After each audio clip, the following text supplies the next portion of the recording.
Mist பன்னீர், high protein பன்னீர். பிரச்சனையில் அதானி கிட்ட கொண்டு போய் இருக்கிற போர்ட்டு கிட்டு எல்லாத்தையும் எழுதி வைக்கிறீங்களே, இது சரியா? இது கன்சிஸ்டண்டா போராடணுங்க. பிரச்சனை கூட்டம் கூடிட்டாங்க வந்து நின்றுட்டு நீங்க வந்து உங்க முப்பாத்தம்மன் கோயில் உங்களை காப்பாத்துறது மாதிரி நானும் உங்களை காப்பாற்றுவேன், உங்களை வந்து அந்த காளியம்மா காப்பாற்றுற மாதிரி நான் வந்து நிற்கிறேன், இதெல்லாம் படத்து டயலாக். திருப்பாச்சியில் வந்து மூஞ்சல்லாம் அந்த கதை அழிஞ்சிட்டு இப்படி வந்து நிற்பார் இல்லையா, அந்த மாதிரி அவர் திரைப்படமாகவே பார்த்துக்கிட்டு இருக்கிறாரு. முதல்ல யார் உண்மையிலே பெரிய வில்லன் உங்கள் கதைப்படியே வச்சுக்கணும். அதானியும் மோடியும் தான். நீங்கள் உண்மையிலே யார்கிட்ட சண்டை போடணும்? அவர்கிட்ட என்ன சண்டை போடணும்? இப்போ நாளைக்கு இந்த ஏர்போர்ட்டே வருது அப்படின்னா இது அதானிக்கு போகாதுன்ற உறுதியை வந்து தமிழ்நாடு அரசாங்கம் அதைத்தான் சொல்கிறேன். அதை நம்ம எல்லாரும் சேர்ந்து போராடணும். சுவைத்தவர் நெஞ்சுமெல்லாம் சமைத்தவர் நிலைத்திட எங்கேயும் ஸ்ட்ராங் கட்டு பெருங்காயம். இப்போ விமானமோ விமான நிலையமோ இல்லாமல் வளர்ச்சி கிடையாது. அதுதான் அவர் வந்து வளர்ச்சிக்கு எதிரானவன் இல்லைன்னு சொல்றாரு. இது ரொம்ப வேற இடம் பார்த்துக்கோங்க, வேற இடம் பாருங்க, வேற இடம் பாருங்கன்னா நல்லா புரிஞ்சுக்கங்க. இவர்கள் முதல்ல இந்த இடத்தை ஆய்வு செஞ்சாங்களாங்கிற கேள்வி மீண்டும் மீண்டும் கேட்டு நீங்க இதுக்கு எதிராக பேசுகிற யாருக்காவது ஜெனியூனிட்டி இருந்தால் இந்த பகுதியை பற்றி ஆய்வு செஞ்சிருக்கணும்.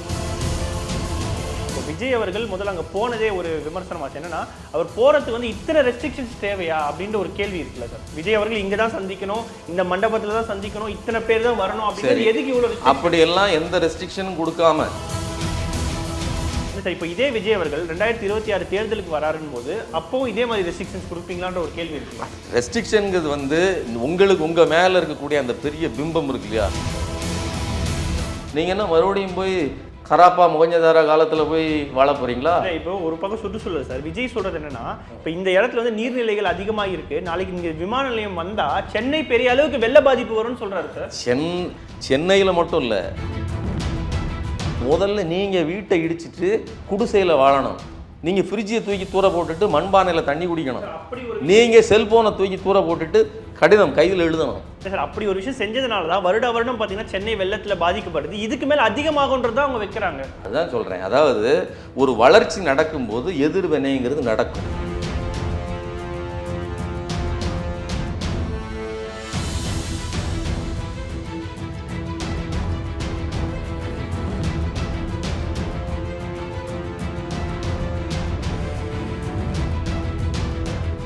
மின்னம்பலம் நேர்களுக்கு வணக்கம்.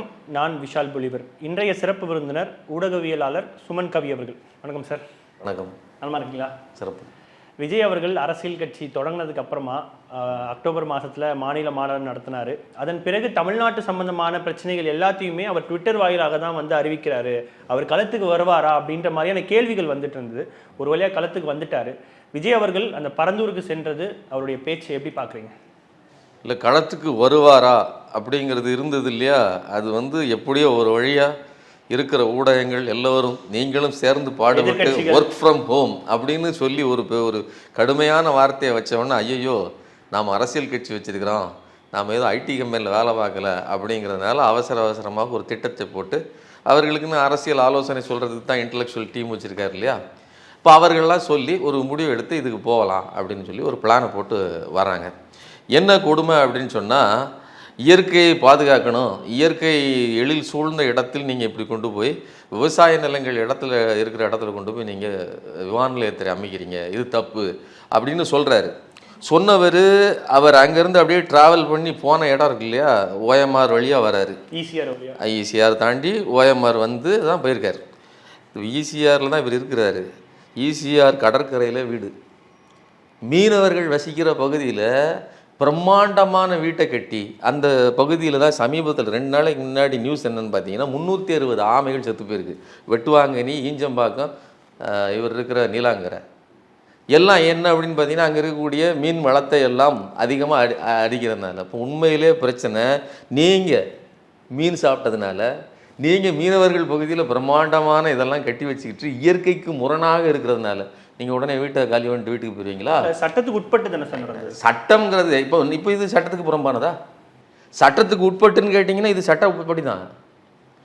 இன்னொரு விஷயம் சொல்கிறேங்க. இந்த நேஷ்னல் இன்ஃப்ராஸ்ட்ரக்சர் பைப்லைன் NIP அதுதான் முதல்ல இங்கே ஒரு பெரிய ஏர்போர்ட் வேண்டும் அப்படிங்கிறத ப்ரப்போஸ் பண்ணுறாங்க 2011 கலைஞரினுடைய ஆட்சி முடிவு காலத்தில்.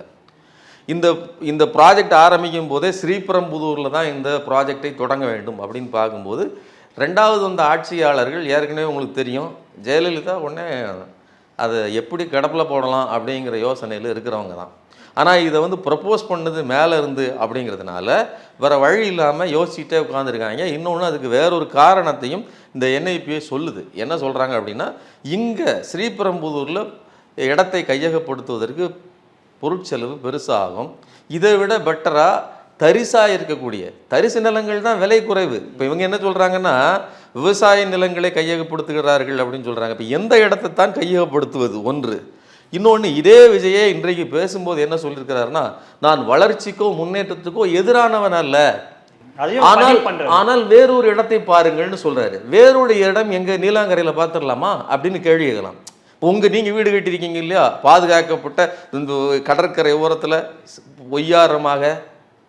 அப்போ அவர் வீட்டிலிருந்து கிளம்பி வந்த காரு BMW 2.25 கோடி ரூபா சொகுசு, எந்த அலுங்கு குலுங்கு எதுவுமே இல்லாமல். இதுவும் ஒர்க் ஃப்ரம் ஹோம் தான். நேராக போகிறாரு, போய் மக்கள்கிட்ட ஏழை மக்களுக்காக வந்து நிற்கிறேன். எத்தனை கோடியில் 2.25 கோடி ரூபாய் பெருமானம் உள்ள காரில் வந்து நின்று உங்களுக்காக வந்து நிற்கிறேங்கிறாரு. ஒன்று, தான் குடியிருப்பது இயற்கைக்கு முரணான வீடு, தான் வந்தது ஏழை மக்களை பார்க்கறதுக்கு பகட்டான காரு.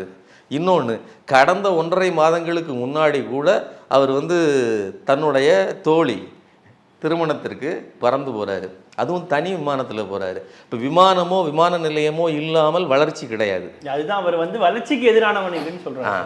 இது ரொம்ப வேற இடம் பார்த்துக்கோங்க, வேற இடம் பாருங்க, வேற இடம் பாருங்கன்னா நல்லா புரிஞ்சுக்கங்க. ஸ்ரீபெரும்புதூரை இது பண்ணிட்டு தான் அந்த இடம் சரி வராது, அதிலிருந்து கொஞ்சம் தள்ளி வந்து இந்த பகுதி இப்போ இருக்கக்கூடிய பரந்தூர் பகுதியை இவர்கள் பார்க்குறாங்க. ஒன்று.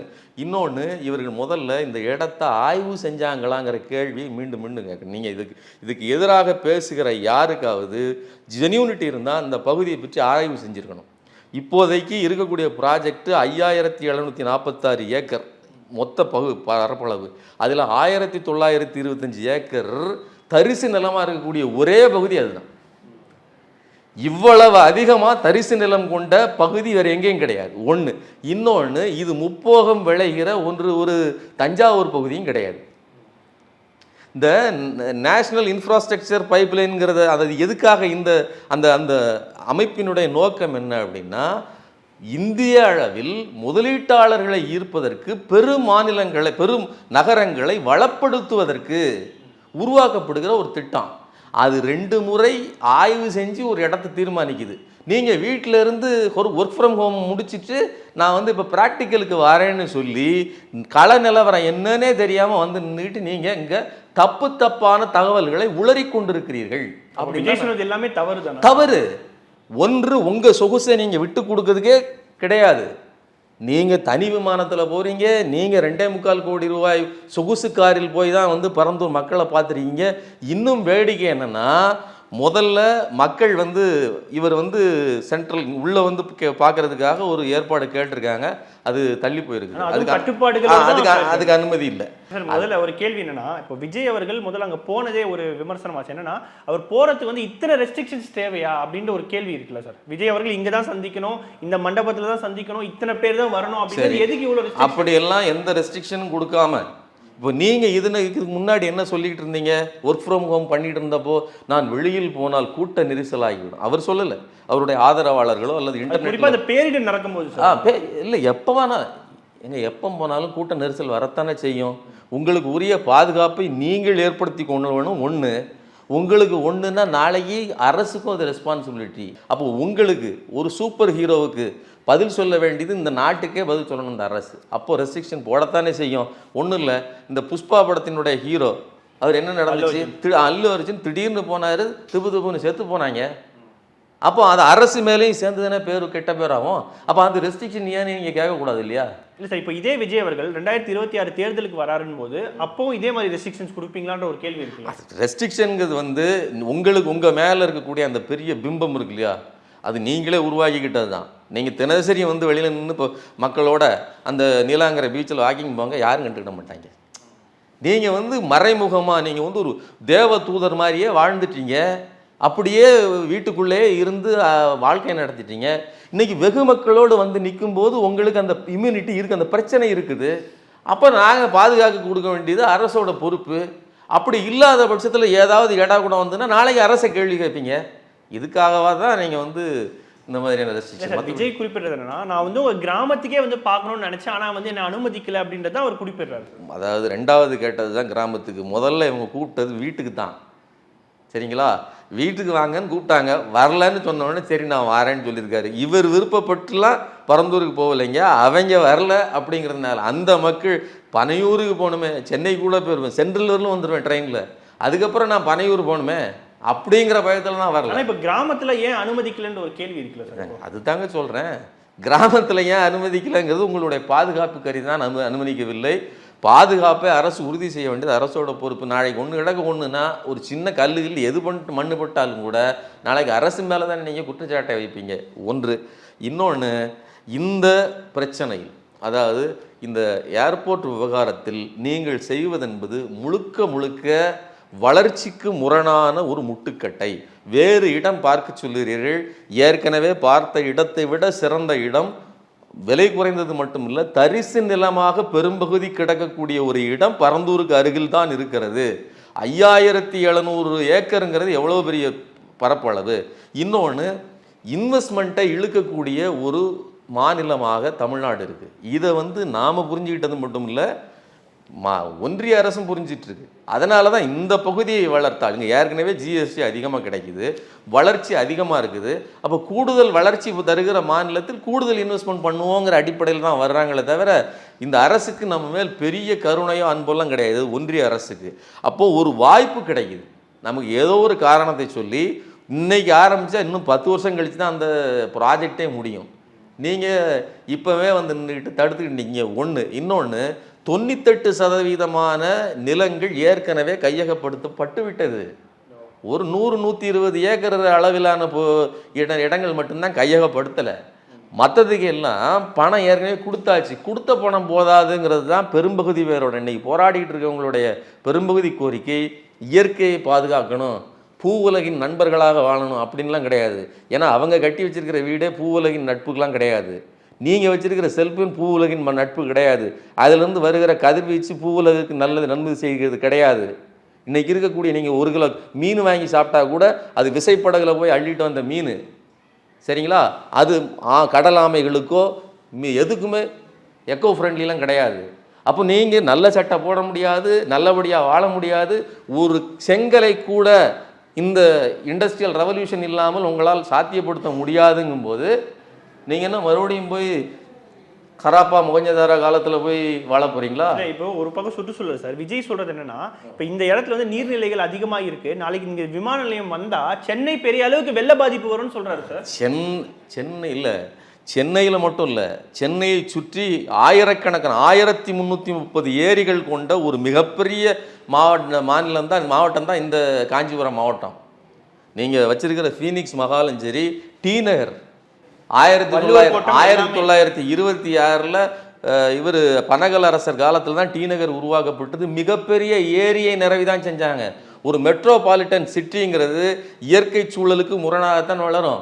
இண்டஸ்ட்ரியல் ரெவல்யூஷனே அதனோட பொருளே அதுதான். இன்றைக்கி நீங்கள் நான் வளர்ந்த நாடுகள் எது வேணாலும் சொல்லுங்கள், ஜெர்மனி இருக்குது, இயற்கைக்கு முரணாக செய்யாமல் வளர்ச்சியே கிடையாது. நீங்கள் பாம்பே சொல்லுங்கள், பாம்பே முழுக்க ஒரு மலைப்பகுதியிலேயே அமைஞ்ச ஒரு பிரதேசம். அதுதான் இந்தியாவின் கேட்வேன்னு சொல்லி இன்றைக்கி பெரிய ரொட்டேஷன் வருகிற, ஜிடிபியில் முக்கியமான பங்கு வகிக்கிற ஒரு பெரிய இண்டஸ்ட்ரி நிறைந்த ஒரு பகுதி பாம்பேவாக இருக்குது. அப்போ ஒவ்வொரு இடத்துலையும் போய் நான் காலை பிடிச்சி நசுக்குவேன், நான் இயற்கையை பாதுகாக்க போகிறேன்னா முதல்ல நீங்கள் வீட்டை இடிச்சிட்டு குடிசையில் வாழணும். நீங்கள் ஃப்ரிட்ஜை தூக்கி தூர போட்டுட்டு மண்பானையில் தண்ணி குடிக்கணும். நீங்கள் செல்ஃபோனை தூக்கி தூர போட்டுட்டு கடிதம் கையில் எழுதணும். சார், அப்படி ஒரு விஷயம் செஞ்சதுனால தான் வருடம் பார்த்தீங்கன்னா சென்னை வெள்ளத்தில் பாதிக்கப்படுது. இதுக்கு மேலே அதிகமாகன்றது அவங்க வைக்கிறாங்க. அதுதான் சொல்கிறேன். அதாவது ஒரு வளர்ச்சி நடக்கும்போது எதிர்வினைங்கிறது நடக்கும். அந்த எதிர்வினைக்கு அந்த பழைய காலத்துக்கு போகிறது தீர்வு கிடையாது. இப்போ நான் ஒன்றும் இல்லைங்க, இப்போ அங்கே இருக்கக்கூடிய மக்களே விவசாயத்தில் முதல்ல விவசாயத்தை குளோரிஃபை பண்ணுறது இருக்கு இல்லையா, அதை நிறுத்தணும். இன்னொன்று இயற்கை சீற்றம் அப்படின்னு சொல்கிறீங்க இல்லையா, அது எல்லா காலத்துலேயும் இருந்திருக்கத்தான் செய்கிறது. இன்னைக்கு கூடுதலாக எஃபர்ட் எடுத்து அதை தடுக்கிறாங்க. நீங்கள் சென்னைங்கிறது ஒரு ஃப்ளாட் சர்ஃபேஸ் கொண்ட ஒரு பகுதி. அங்கே நீங்கள் இந்த வளர்ச்சி இல்லாவிட்டாலும் கூட வெள்ளம் வரத்தான் செய்யும். மக்கள் அதிகமாக இருக்கிறதுனால வெள்ள பாதிப்பு அதிகமாக இருக்குது, பொருட்கள் அதிகமாக இருக்கிறதுனால பாதிப்பு அதிகமாக இருக்குது. இல்லை சார், சென்னை சுற்றி இப்போ நீங்களே சொல்லியிருக்கீங்க 1900 ஏக்கர் வந்து தரிசு நிலம் இருக்குன்னு. மொத்தமாகவே தரிசு நிலம் கட்டினாவே விவசாயம் பாதிக்கப்படாமல் இருக்கும் இல்லையா?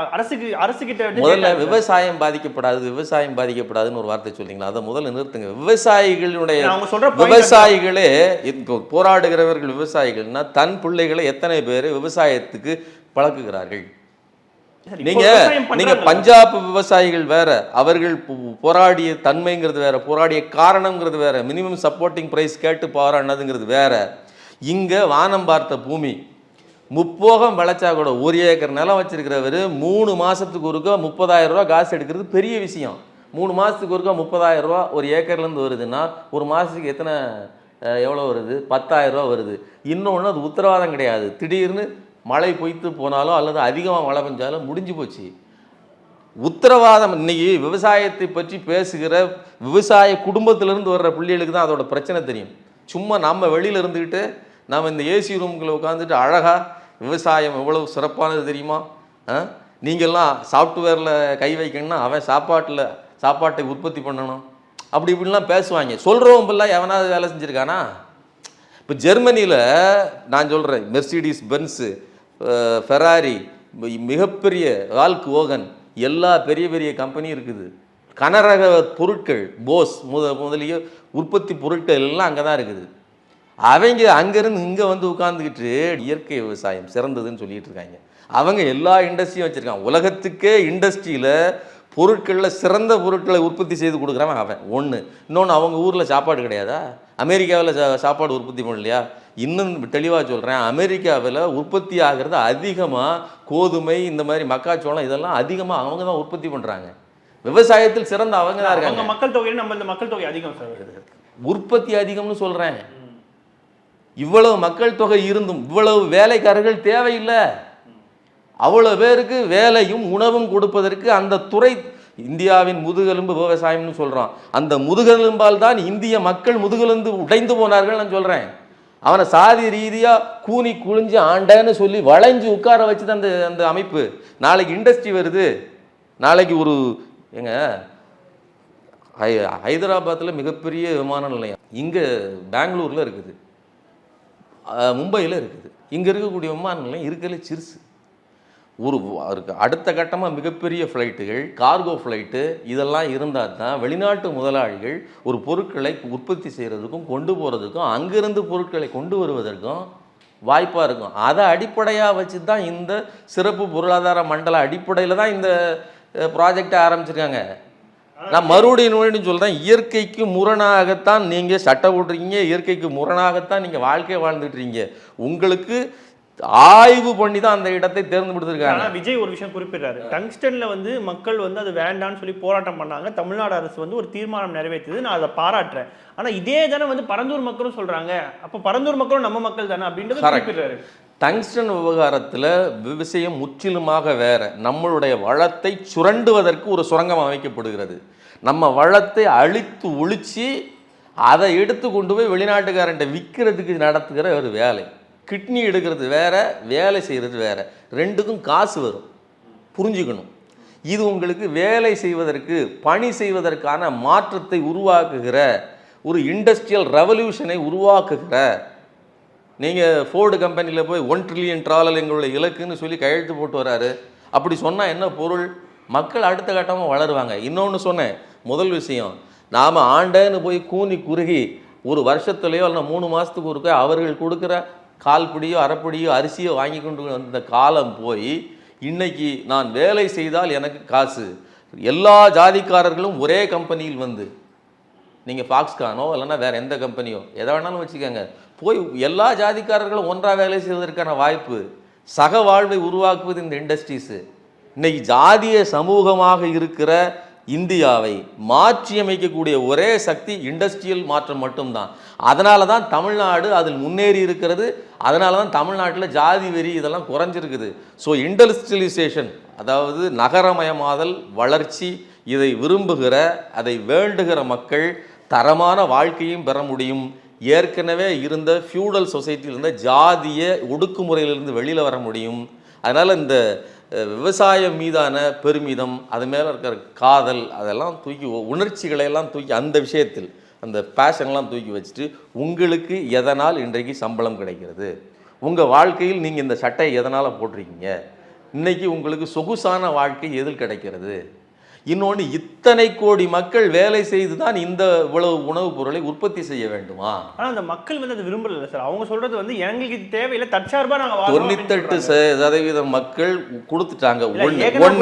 ஒன்று இன்னொன்று சொல்கிறேன், மக்கள் விரும்பலைங்கிறது எல்லா விதத்திலையும் பொறுத்து பார்க்க முடியாது. இப்போ பிரச்சனை எதுங்கிறது தான் டங்ஸ்டன் விஷயத்தில், டங்ஸ்டன் மக்கள் விரும்பலைங்கிறது மட்டும் இல்லை, அது நமது சொத்தை, நமது வளத்தை கொள்ளையடிக்கிற விஷயம், நமது நாட்டையே அழிக்கிற விஷயம் அப்படின்னு தான் எதிர்க்கிறோம். மக்கள் விரும்பலைங்கிறதுக்காக வேக்சின் போடுறதை கூட தான் மக்கள் விரும்பலை. போட்டால் உடம்புக்கு கேடு, சீக்கிரம் செத்துரும். ஒரே தட்டில் ஆமாம், அப்படி சொன்னார்களா சொல்லலையா மக்கள்? எத்தனை பேர் வாட்ஸ்அப்பில் சொல்லிக்கிட்டு இருந்தாங்க, ஐயையோ அப்படின்னாங்களா. கொரோனாவிலிருந்து உங்களை தூக்கி கொண்டு வந்தது எது? வேக்சின் தானே. அப்போ மக்கள் விருப்பப்பட்டு எல்லா விஷயத்தையும் மக்கள் விரும்புகிறார்கள், அவர்கள் சரியாக புரிந்து கொண்டிருக்கிறார்கள். அப்படிலாம் கிடையாது. அரசு சரியான திசையில் வழிநடத்தி செல்கிறது. தவறு எங்கன்னு நீங்கள் புரிஞ்சுக்கணும், நல்லா புரிஞ்சுக்கணும். உண்மையிலேயே இந்த விஜய்க்கோ அல்லது இந்த பிரச்சனைக்காக போராடுகிறவர்களுக்கு உண்மையிலேயே அக்கறை இருக்குமானால் எதுக்காக போராடணும்? என் மாநிலத்தில் இருக்கக்கூடிய ஒரு பகுதி, அதில் நாங்கள் ஒரு ஏர்போர்ட்டு கட்டுறோம். உங்கள்கிட்ட ஏர் இந்தியா இருக்குதா? உங்கள்கிட்ட ஏர்லைன்ஸ் இருக்குதா? அதாவது இந்தியாங்கிற ஒரு நாட்டுக்கு சொந்தமான விமானம் இருக்குதா? இப்படி ஒரு வாடகை பொருட்களை வச்சுக்கிட்டு வாழக்கூடிய ஒரு நாடு உலகத்திலே இருக்குமானே தெரியல. அது ஒண்ணு. விமானத்தை வாடகை அடுத்தவன்ட்ட கொடுத்தீங்கிறது மட்டும் இல்லை, இருக்கிற ஏர்போர்ட்டையும் தூக்கி அதானி கையில் கொடுக்குற வேலையைத்தான் ஒன்றிய அரசு செய்யுது. அப்போ சண்டை போட வேண்டியது மாநில அரசோடு கிடையாது, ஒன்றிய அரசின் பாலிசிகளோடு. அந்த தைரியம் விஜய்க்கு விமர்சிக்க, அதாவது பொத்தாம் பொதுவா பேசுறதெல்லாம் விமர்சனம் கிடையாது. பிரச்சனையில் அதானி கிட்ட கொண்டு போய் இருக்கிற போர்ட்டு எல்லாத்தையும் எழுதி வைக்கிறீங்களே, இது சரியா? இது கன்சிஸ்டண்டா போராடணுங்க. ஒரு பிரச்சனை கூட்டம் கூடிட்டாங்க, வந்து நின்றுட்டு நீங்கள் வந்து உங்கள் முப்பாத்தம்மன் கோயில் உங்களை காப்பாற்றுறது மாதிரி நானும் உங்களை காப்பாற்றுவேன், உங்களை வந்து அந்த காளியம்மா காப்பாற்றுற மாதிரி நான் வந்து நிற்கிறேன், இதெல்லாம் படத்து டயலாக். திருப்பாச்சியில் வந்து மூஞ்சல்லாம் அந்த கதை அழிஞ்சிட்டு அப்படி வந்து நிற்பார் இல்லையா, அந்த மாதிரி அவர் திரைப்படமாகவே பார்த்துக்கிட்டு இருக்கிறாரு. முதல்ல யார் உண்மையிலே பெரிய வில்லன், உங்கள் கதைப்படியே வச்சுக்கணும், அதானியும் மோடியும் தான். நீங்கள் உண்மையிலே யார்கிட்ட சண்டை போடணும்? அவர்கிட்ட என்ன சண்டை போடணும்? ஒரு வார்த்தை, அதானி இப்படியெல்லாம் வந்து ஏகபோகமாக இந்தியாவின் சொத்துக்களை எல்லாம் அடிப்பது தவறு, பேசுங்களேன். உங்களால் முடியுமா? அப்போ போகிற போக்கில் ஏதோ ஒரு ஒன்றிய அரசு மீதும் சேர்ந்து, ஒன்றிய அரசு தான் செய்யுது, அதில் நாங்கள் அது முழுக்க அதை வரவேற்கிறோம், அந்த மாற்றத்தை நாங்கள் ஏற்றுக்கொள்கிறோம். நீங்கள் பயன்படுத்துகிற எல்லா பொருட்களிலிருந்தும் இந்த வளர்ச்சி என்பது இண்டஸ்ட்ரியல் மாற்றத்தில் தான் நடந்தது. உண்மையிலேயே உங்களுக்கு இந்த மக்கள் மேல் அக்கறை இருந்தால் கண்டிப்பாக நீங்கள் அதானியினுடைய இந்த மோடி அரசு பின்பற்றுகிற குரோனிக் கேபிட்டலிசம், ஒரு குறிப்பிட்ட நபர்களையோ சில நபரையோ மட்டுமே வளர்த்து விடுகிற அந்த கேபிட்டலிசத்தை தான் நீங்கள் எதிர்க்க வேண்டுமே தவிர. இப்போ நாளைக்கு இந்த ஏர்போர்ட்டே வருது அப்படின்னா இது அதானிக்கு போகாதுன்ற உறுதியை வந்து தமிழ்நாடு அரசாங்கம், அதைத்தான் சொல்கிறேன். அதை நம்ம எல்லாரும் சேர்ந்து போராடணும். அது தமிழ்நாட்டு அரசு மட்டும் கிடையாது, இந்தியா முழுவதற்கு. இன்னைக்கு எங்கள் பினராயி விஜயன் அதை தானங்க சொன்னார், நாங்களே ஏர்போர்ட் எடுத்துக்கிட்டோம், அதானிக்கு இந்த துறையில் என்னங்க அனுபவம் இருக்குன்னு கேட்டார். அதுக்கு என்ன சொன்னாங்க? அதெல்லாம் முடியாது, நாங்கள் அங்கே தான் கொடுப்போம்னாங்க. நல்லா புரிஞ்சுக்கங்க, இவங்க ரெண்டு, இதில் ஒன்று தொடுங்க இதில் ஒன்று தொடுங்கன்னு சொன்னால் ரெண்டு, அது வந்து ஆப்ஷன். இவங்க என்ன பண்ணுறாங்க, மேலே இருந்து ஒரு விரலை காட்டி இதான் அதானி தொடு அப்படிங்கிறாங்க. நீங்கள் என்ன தேர்ந்தெடுக்க முடியும்? உங்களுக்கு எதையாவது ஒன்று தொட்டால் தான் நாளைக்கு உங்களுக்கு இண்டஸ்ட்ரி வரும், நாளைக்கு வளர்ச்சி வரும், நாளைக்கு வேலை கிடைக்கும். இத்தனை லட்சம் பேர் வந்து நீங்கள் இன்ஜினியரிங் படிச்சுட்டு காத்து நிற்கிறீங்க, எல்லா பேருக்கும் வேலை எப்படி கொடுக்கறது? ஸோ நாட்டை முன்னேற்றுவதற்கு இந்த வளர்ச்சியை உருவாக்குவதற்கு ஒரு வாய்ப்பு கிடைச்சிருக்குது. அந்த வாய்ப்பு அதானி வழியாகத்தான் வருகிறது. அதை நிர்பந்திப்பது என்பது ஒன்றிய அரசு தான் செஞ்சுக்கிட்டு இருக்கு. அதை எதிர்த்து போராட வேண்டியதுதான் இன்னைக்கு உண்மையான பிரச்சனை.